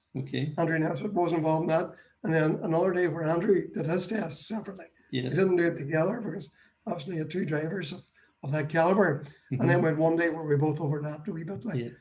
No, it was a very interesting event, and we struggled at the start of that event where we had a tire issue where there was a bit of a problem with a batch of tires. But once we got going on Saturday morning, I think we're fastest out of the first 6 stages. And I think one of my very fond memories of the Knockalla stage was that year. Mark had never seen Knockalla prior to Donegal that year. He'd never been He'd been to the rally, but he hadn't even recce'd Knockalla. Right. So he and I recce'd the stage the very first time on Wednesday. And we recce'd the stage 3 times. And we turned up on Saturday morning. We went fastest time, first time over the stage. Like, shows the quality. Knockalla, you know, like full marks, top marks, fair play. Mark was really on the ball that day. Like, anyway, we finished second, which wasn't ideal, but Mitsubishi won, so that was ideal for them. They won. Tremendous rally. And then 07, another year that will never be forgotten. The World Championship team, Citroen was here with their number 1 driver, a certain Mr. Sebastian Loeb, who went on to win 9 world titles. Like, how fantastic was that for the event? It was incredible that Loeb would had chosen Donegal as one of his preparation events for Rally Ireland, which was coming the following year, or later in the year. Later in the year, Later in the year. And the fact that they came to Donegal with the full team and, you know, they showed full respect for the rally. They came here to compete and get their car set up. But, you know, when you have somebody, he's a 9-time world champion now, I think he's a 7-time world champion at that point, maybe. And he came here, and you have to hand it to him. They did a professional job. They got their car. Like, we led the rally initially, and we really thought we were the business. Like, and we pushed hard. Of course, there's Mark Higgins and me, and the Pirelli Subaru, the yellow Pirelli Subaru, run by Derek McGarity, which is also a very good team. And we did our best, but we had a couple of things that beat us. We kind of beat ourselves a wee bit. We had an overshoot, which you simply cannot have. You know, you can't when you're racing at that level and so close. You cannot show any weakness in that. That overshoot cost us 12 seconds or something. And then we had a we burst a damper on Knockalla and broke a wheel as a result of that. And that gave Loeb the lead. And then Loeb just progressively disappeared into the distance. Like, and we kept going. We were second again. But at that level, you know, Kevin, the level we compete, and I don't mean to sound in any way bullish when I say this, but for us, we either win or lose, you know, and if you're not first, you lose. Like, so, you know, I have too many seconds to tell you the truth. You know, so that's the level we compete at, and you know, that's the reality of it. And we finished second, and so be it. It was great on the day, but it wasn't ideal. No. And then, you know, we skip forward another few years. You renewed the Fisher-Kennedy partnership. Alistair Fisher, 2011. This Works Ford, like a Fiesta S2000. Like, that's right. And Alistair at this stage was only, 22, 23? Like, such a young gun coming up and stepping up to that level. Absolutely brilliant. Yes, Ali and me had done a few rallies previous to that in the Group N car, and we're progressing. He was progressing very well. Like at the end of the day, Ali's a Fisher, and it's in them, you know. It's that sort of steel and determination is in them to make them, you know, competitive and compete at the highest level too.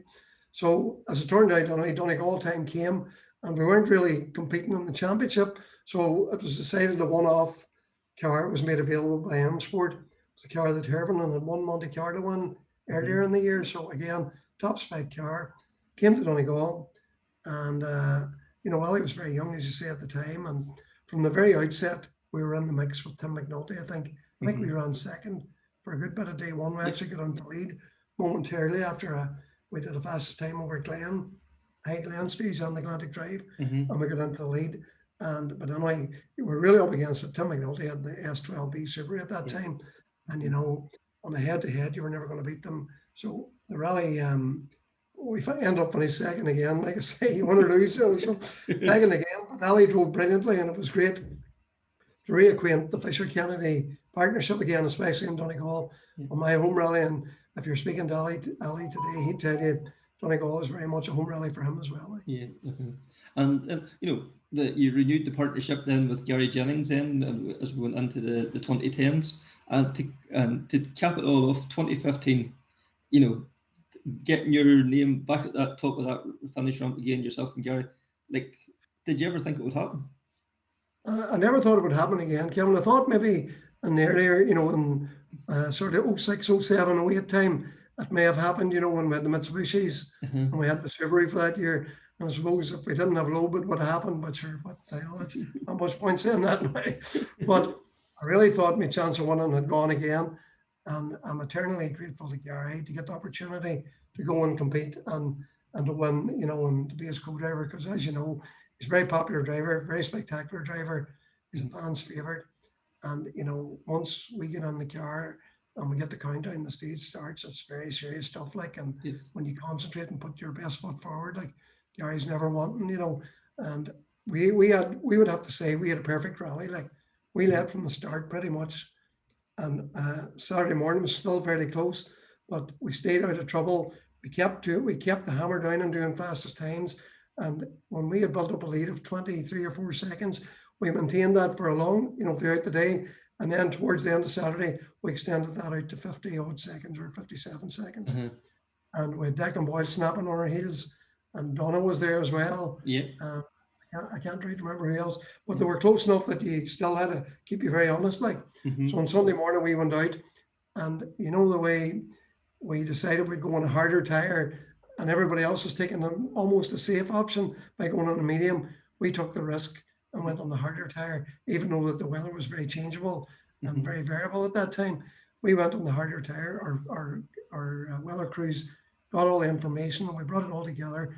We collated that, and we thought, you know, if we're going to win this rally, we have to do something different to the rest of them. So all the rest looked like, you know, the medium compound. We decided fortune favors the brave, and we put on the slicks, and we put on the hard slicks. And out of the 6 stages on Sunday, we won 5 of them. Like, right. You know, the last stage was the one we were second quickest on. Yes. So really, it was a fantastic victory, Kevin. And to wind the clock back, personally speaking, wind the clock back 20 full years since I won previous to that. Yes. With Bertie in 1995. You know, it really was one of them moments, personally for me and my family, to finally lift that cup, the Jim Kennedy trophy as well. Yeah, your father's name on the trophy too. So yeah, get your chance to win that, and my whole family, mother, brother, sisters, everybody was there. So, you know, a very poignant moment, and for me personally, it was one of them moments that you cherish and treasure. You know, so it's fantastic. And you know, don't forget, if I can go right back to the start, James Cullen and me started out together in 1979. Like, who would ever thought? You know, we're only 2 cubs, like, you know, an adventure. And you know, James had the talent to drive even back then, because at one point in that rally we were in 12th place, like, from a start point of 112. Yeah. So that speaks for itself as well. Like, but who would ever believe, if you roll all the years forward, I won the rally 4 times. With 2 different drivers, and James won the rally twice as well. With Mel Morgan, who unfortunately is no longer with us either.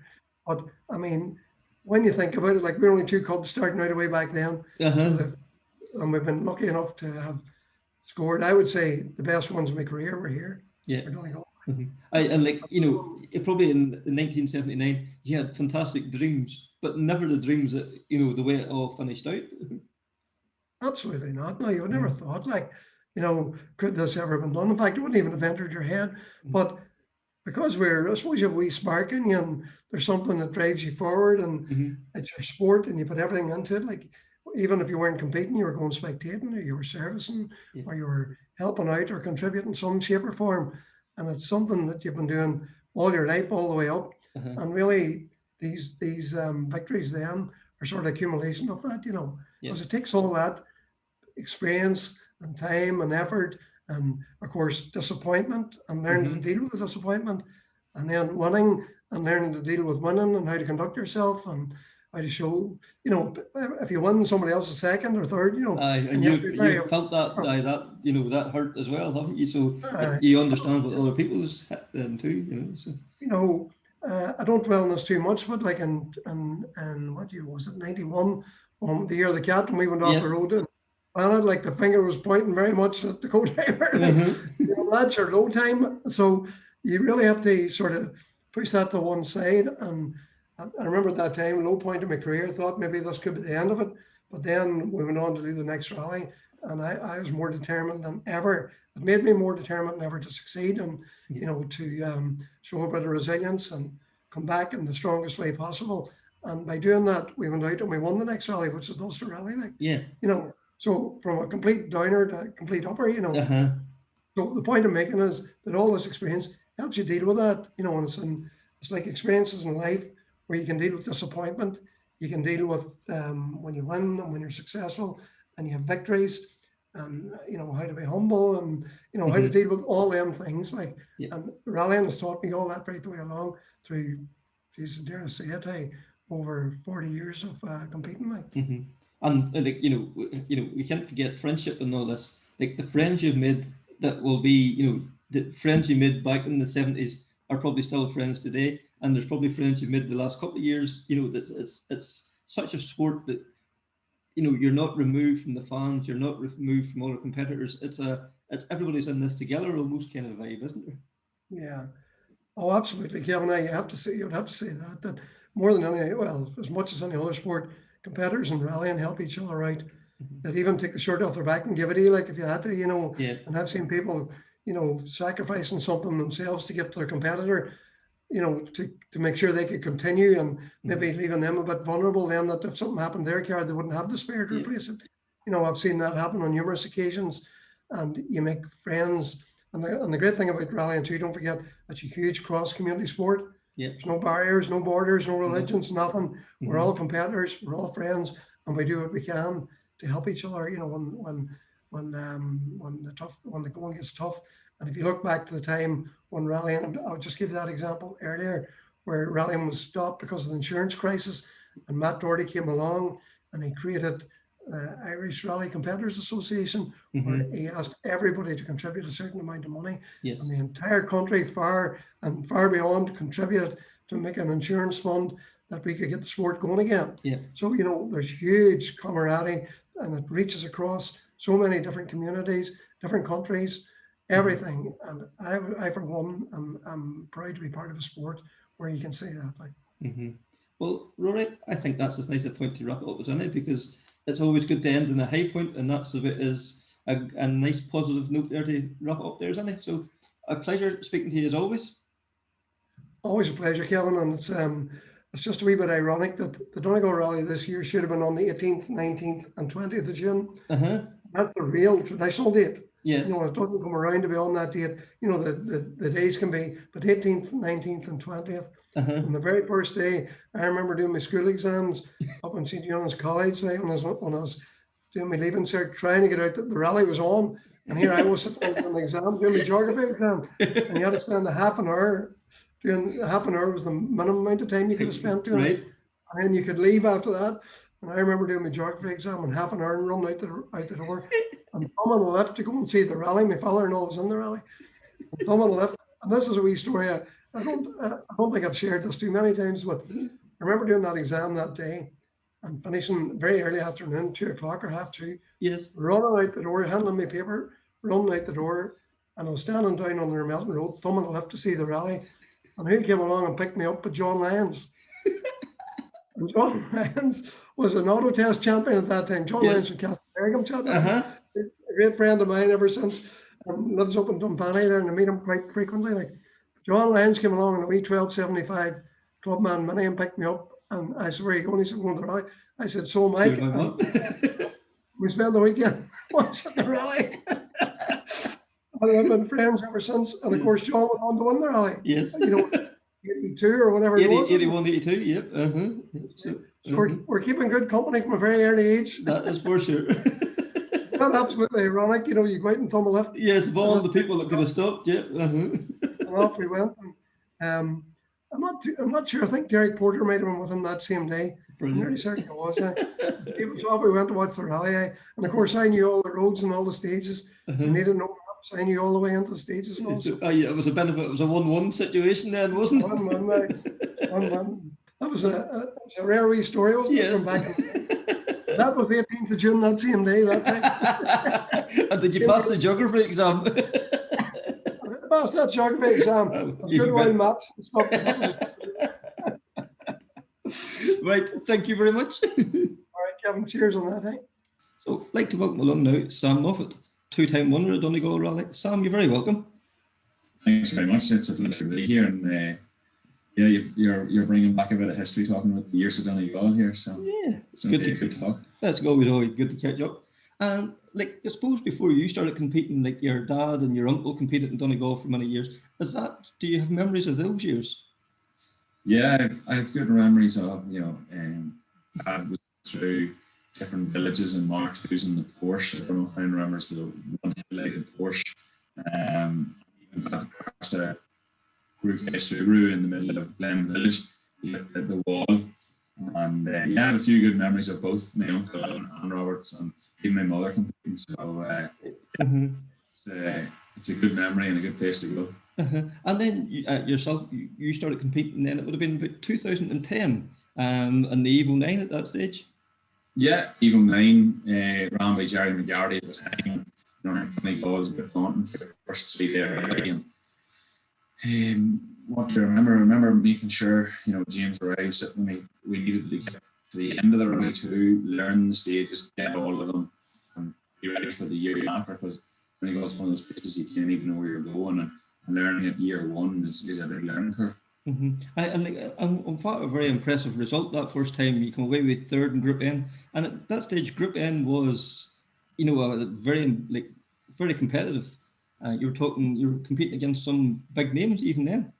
Yeah, Keith Connery in there, Alistair, and there's plenty of people there at a good level. Yeah, for us to get third in Group N was great, unexpected, but you're going to take it when you get it. Yes. And then, you battled then 2012. We'll jump forward then, Martin Doherty and Conor Harvey and Josh. That was some battle that year. That was a great year. I think we had a good start to the rally.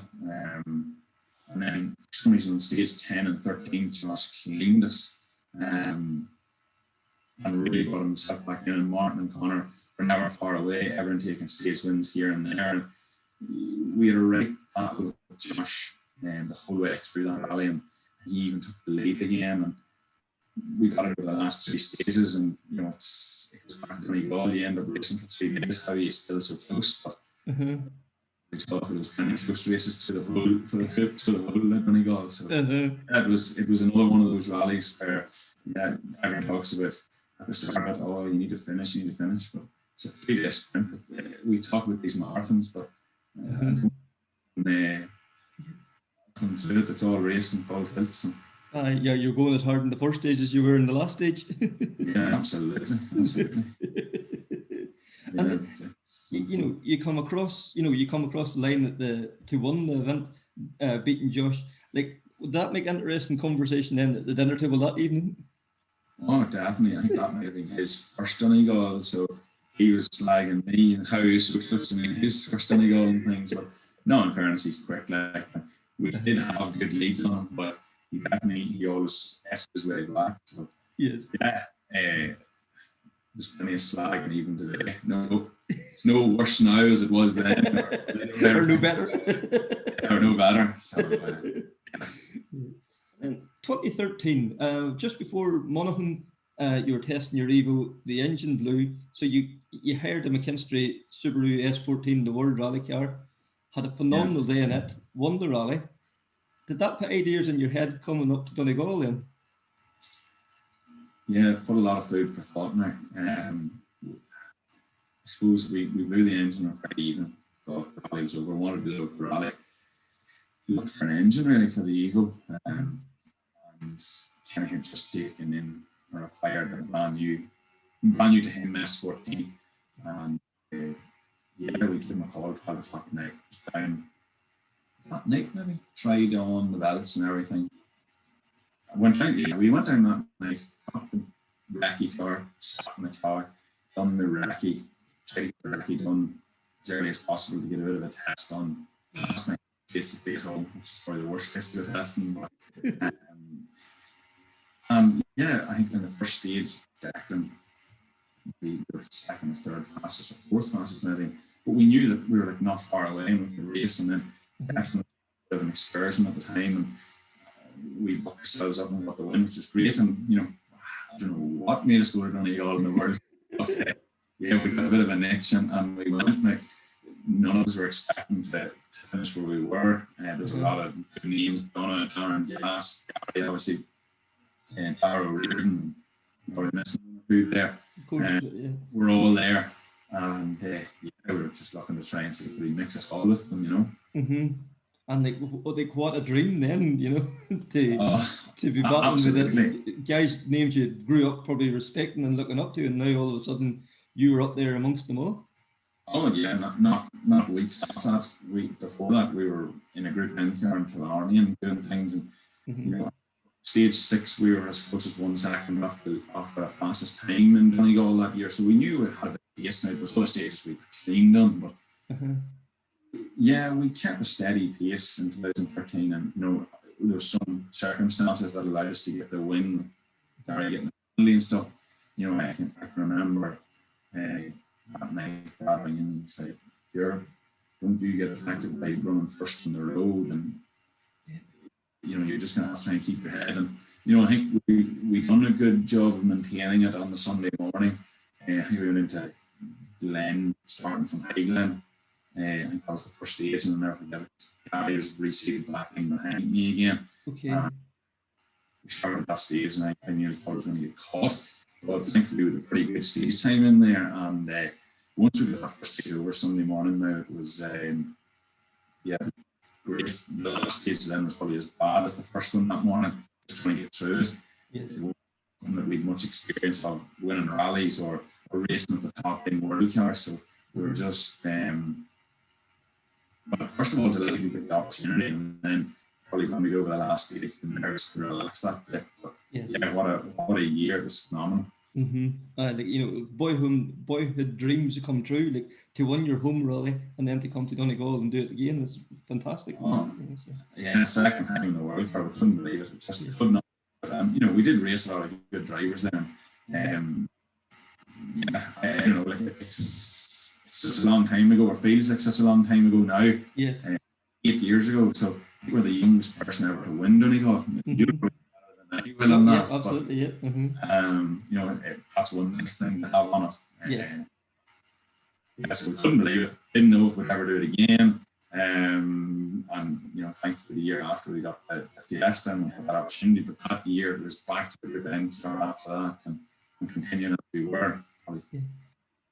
But the good end never didn't feel as good a car as we were driving it before then. But obviously there's some good time in it to the end of that season. Yeah.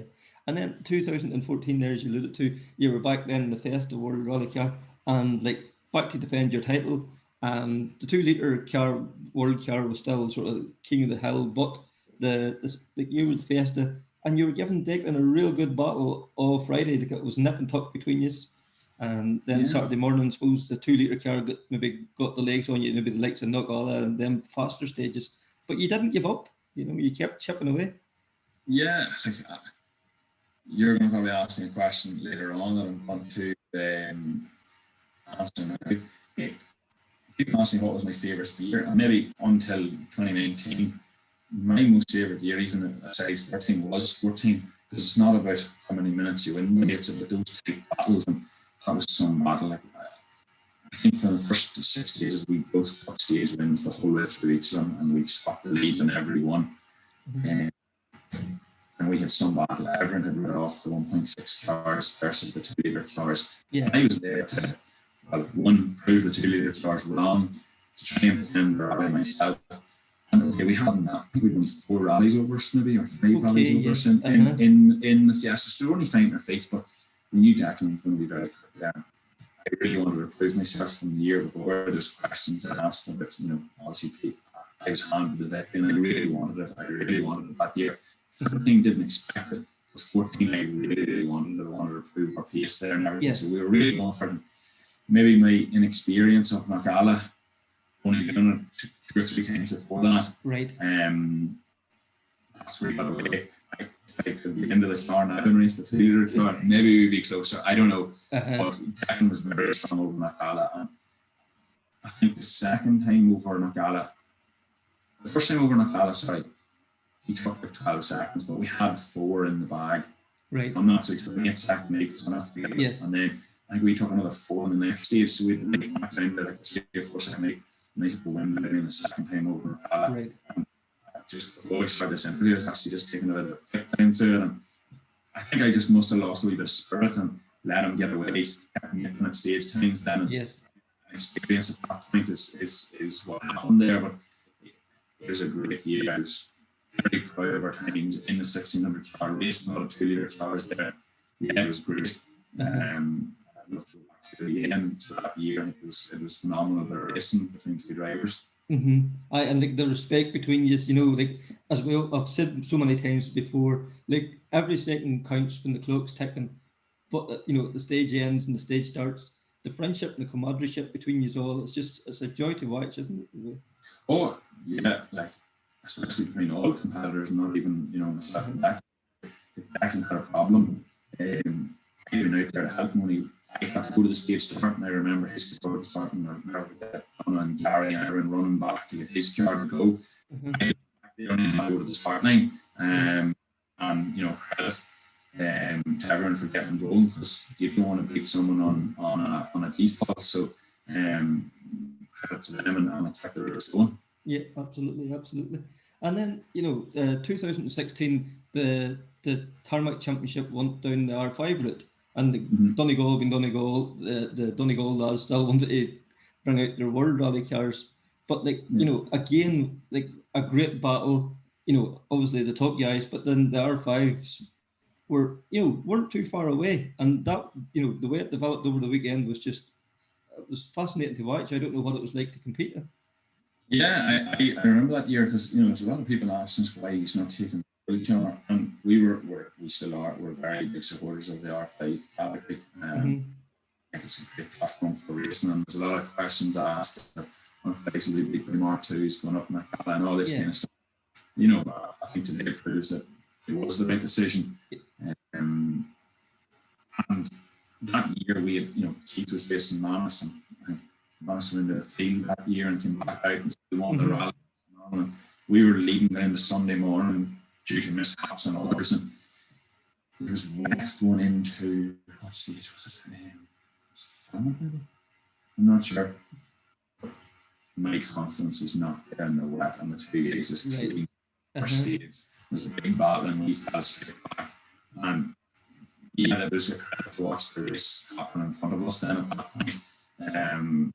I'll never forget the last stage between two guys, and then right into the 0.1 of a second or something. You know, that was great to see, even if you weren't just competing there. We got third overall, I think, that year. And we had a few podiums, and really also delighted with it. And to get the start of the R5 thing started then, and see where it is today. You know, like, you know, we can't deny that the R5 category has revitalised Irish rally, and there's no doubt about that, is there? You know, so. Yeah, definitely not. Yeah, and then 2017, back again, and yourself and Alistair Fisher, what a battle that was that year, you know. So. Yeah, we had a great battle that year, right up until Sunday. There was only ever nip and tuck between us that whole year. 5 or 6 seconds in Donegal, and nearly every event up to that as well, it would have been the same. Yeah, we'd nip and tuck, but I think everyone has seen the shot of us over I took the inside of the car was looking 2 ways. I showed him my roof, so after that, and I think he finished second. I was 4th overall that year. We took 7 points, so we were happy to take the points, and it was a smart move because we ended up getting the championship that year. No, that year was fantastic. What a year you had! Like, you know, you're forestry champion, tarmac champion, national champion, and the Celtic Trophy. Like, yeah, that's right. Phenomenal year for you, really, wasn't it? You know? We had a great year, and we had great battles through the year. And, you know, I think we competed against everybody that year. Have many competition, which is the main thing. And that year we needed to get the points. We knew that we were strong. I was had a non-finish in Killarney that year, so that was taking the lead of the championship as well. You win too, so of course, that year too. Yeah, for sure. And then 2018, this brother of yours doesn't give you anything easy. The two of you had Titanic battle all weekend again. That was phenomenal. That was a phenomenal year. And probably another one I forget. Running the same team, seeing everything, and just down to driver ability. And it was nip and tuck all weekend that year, and all the conditions were fabulous. You had a few extra people in. You'd Rob Dublin and Cullen in, and Alistair was still there. I know I can't remember the overall results, but I think Josh were right out at the front. Now, everyone was still taking good stage times, and I think everybody had their own stage round. Seriously, and yeah, it was one of the ones that I got at that weekend compared to the following weekend. But great weekends racing. Like there's two cars come home, especially because there's the odd time we've been racing and one car doesn't come home. So everyone was happy when the two cars come home at the same time. There was a few phone calls that we were ignoring from home to say, just stop. My phone was, I didn't know where my phone was at that stage. Oh, it was lost somewhere. Yeah, exactly. Yes. And then 2019, you decided to go back to the World Car. Yourself, Craig Breen, Declan Boyle, like what a phenomenal Friday! What a phenomenal day's rallying, and into Saturday then though too. Like it's going to be looked back on as like one of those, outstanding battles. What was your recollections of that? Yeah, well, obviously we had a bad start to the 2019 R5 Championship, and looking at everything, rumour had it that Craig was going in the World Car, Declan wasn't taking his R5 car, he was going in the World Car, Donna was going, and taking the World Car. So it's like, if you're going to do it one year, it'll be the year that Craig's going, and we're in the same team, all that. But we thought we'd give it a go, and we put a lot of effort into that weekend, watching DVDs from previous years. So now the advantage we had there, we'd done it in 16, 17, 18, and we had DVDs and we studied it. We kind of knew, but Friday was the Friday that nobody really done those stages. I was new to any of my years doing it. So yeah, it was tough trying to watch Killian's DVD and stuff and watching it. And, we had some very big moments on stage 2 and 3. There was one, I don't know how we came out of it at all. Tried to take gravel section flat. I don't know what I was thinking. And yeah, we got through Friday. I think we were third maybe, but we were always that second or third place, but never far off the lead through the day. We were always nipping away. And once we got into more stages that we knew, things fell together for us pretty well there. Yeah. Everybody was just 10 minutes. Like, Declan Boyle, hungry to win again. Craig Breen, a regular and up to the previous year and back again now in the World Championship. Like, and yourself, like, what a, unbelievable, like, it's just, I'm lost for words to put it into it. It was, we watch it on the stages, was just like, it was tenths of a second here, tenths back again. It was crazy.